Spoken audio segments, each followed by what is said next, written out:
Berikutnya, Wali Kota Solo meminta Satpol PP bekerja sama dengan polisi mengungkap pelaku teror pocong di wilayah Ngoresan, Jebres, Kota Solo, Jawa Tengah.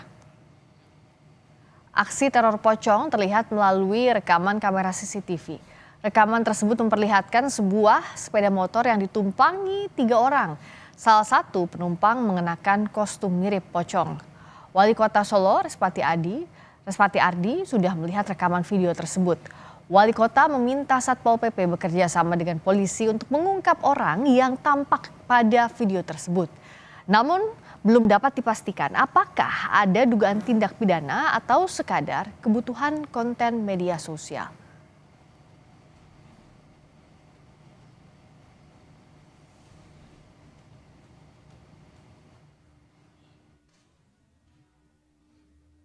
Kami tidak ada kata toleransi untuk yang mengganggu keamanan dan ketertiban.